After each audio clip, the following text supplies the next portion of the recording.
ကဲအမအမျိုးတို့ရေစဉ်းစားတာကြည့်လိုက်တော့စားဘူးတဲ့သူတွေချမ်းလဲစားပါမှလဲစားလို့ရတယ်ပေါ့နော်အငွေတစ်ထောင်နဲ့ပေါ့နော်မင်္ဂလာပါအမျိုးတို့ရေအနိစန်းဒီနေ့အမျိုးတို့ဟင်းတုတ်ပြမယ်နော်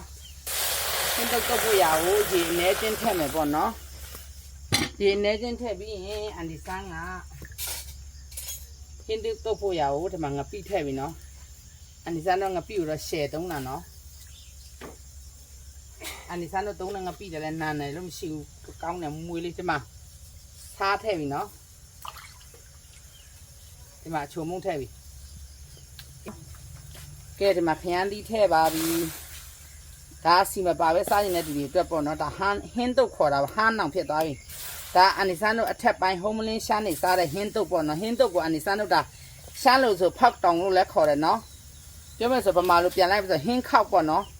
အီးဆက်နေအောင်ပြုတ်မဟင်းလေးတွေကိုခောက်လိုက်တာပေါ့အဲ့လိုမျိုးပေါ့နော်ဗမာလိုပြန်ရမယ်တိတိကျကျပြောရမယ်ဆိုဟင်းခောက်လို့လည်းခေါ်ပါတယ်လို့ဒါကတော့ဆင်ခရမ်းညီလေးမပူပေါ့နော်ဒီမှာမပေါက်ခမ်းဒါမှမခိုး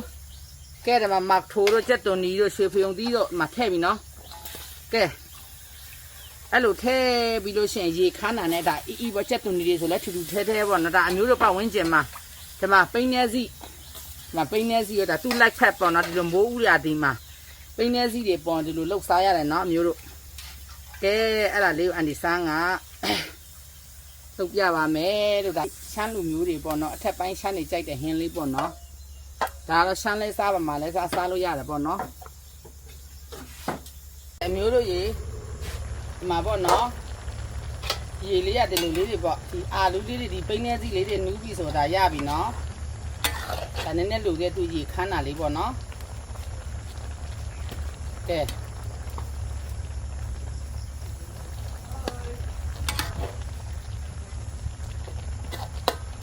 ထဲမှာကျန်းငါးဒီပေါက်စားလေးတွေလည်းထည့်လို့ရတယ်ချက်ခွဲဒီလည်းထည့်လို့ရတယ်နော်ချက်ခွဲဒီကတော့စားဘူးတဲ့သူကတော့သိတယ်ပေါ့နော်မစားဘူးတဲ့သူတော့သိမှာမဟုတ်ဘူးကဲခဏနေချပါမယ်လို့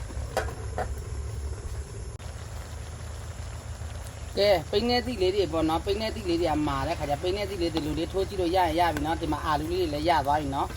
ရွှေဖယုံသီးကတော့ပြောစရာမလိုဘူးပေါ့နော်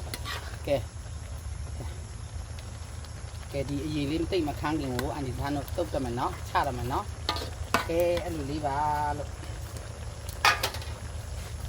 မျိုးတို့ရေဒီမှာအန်ဒီသားအာလူတွေလည်းအိမ်မှာပြုတ်ထားရှိလို့မို့နော်ပူပူနွေးနွေးလေးဒီမှာသူ့လည်းထည့်လိုက်တယ်ပေါ့နော်ဒီဟင်းတုတ်လို့ရှင်တခြားဟာကလေးတွေကစားကြမှာမဟုတ်တော့ကဲအဲ့လိုလေးလုပ်ရင်ရပြီနော်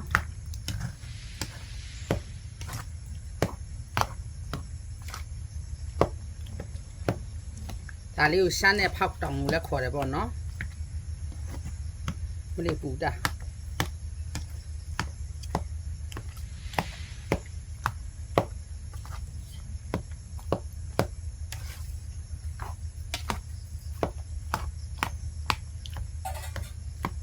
ပိန်းနေစီတွေနဲ့တော့ရှယ်ပေါ့ကွယ်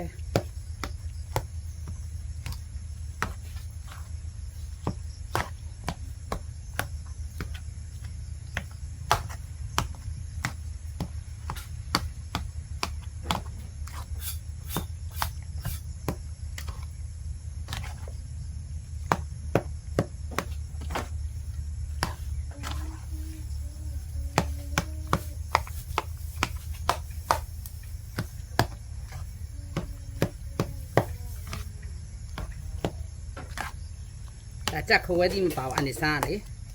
ကြက်ခွဲသီးလေးပန်ပိုကောင်းတယ်နော်မရှိဘူးရောင်းတာကြက်ခွဲသီးอ่ะ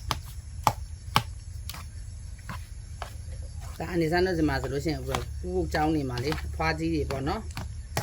ဦးဆောင်သွားလို့ရှိရင်အဖွားကြီးတွေဒီပိန်းနေသီးတွေပါတယ်ဒီဟင်းတုပ်လေးကိုပေါ့သူကဟင်းတန့်လေးနဲ့သွားကြတာချုပ်အဖွားကြီးတွေလား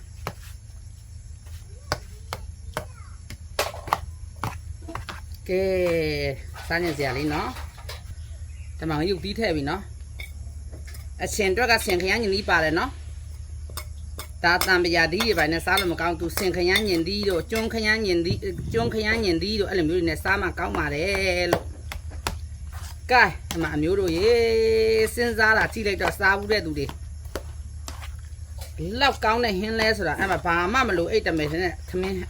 င်းတစ်စလုံးနဲ့စလုံးကတော့အตาလေးပါက ဒီမှာကွက်ဒီမှာအငွေတစ်ထောင်ထောင်နဲ့ပေါ့နော်